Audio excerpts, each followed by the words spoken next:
আগামী নির্বাচনে তারা মনে করছে তারা ঢাকা থেকে বিভিন্ন আসন থেকে এদের সেন্ট্রাল নেতারা দাঁড়িয়ে তারা বিজয় লাভ করবে, কারণ তাদের এলাকায় মনে হয় অনেকের ঢুকতে একটু সমস্যা হয়েছে আর কি। এটা তো এই কারণেই আমাকে আটকানো, আর কিছু না।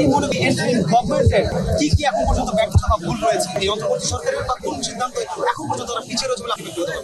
না, ব্যক্তিগতভাবে তো আমি তাহলে তো অনেক কিছু বলতে হবে, সেই অনেক কিছু আসলে এখানে বলার না। আমরা স্পেসিফিক আজকের বিষয়টাতে আমরা থাকি, বা এই যে বিষয়টা কোথা থেকে কোথায় গড়িয়েছে, একটা আমার রায় শপথ গ্রহণ থেকে আজকে এটা কিন্তু একটা জাতীয় ইস্যুতে পরিণত হয়েছে, এবং আগামী দিনে নির্বাচন হবে কিনা, সুষ্ঠু সঠিক নিরপেক্ষ হবে কিনা, সেই সংকটে এবং একটা লড়াই মুখোমুখি অবস্থানে এসে দাঁড়িয়েছে। এটা তো হওয়ার কথা ছিল না, এই কারণে তো জুলাই আগস্টের অভ্যুত্থান হয় নাই, এই কারণে তো 17 বছর আমাদের এত ভাই জীবন দেয় নাই, এতদিন ধরে আমরা লড়াই করি নাই, এত কিছু হয় নাই যে আরেকটা ফ্যাসিবাদ এসে পুরনো ফ্যাসিবাদের জায়গা দখল করে নিবে।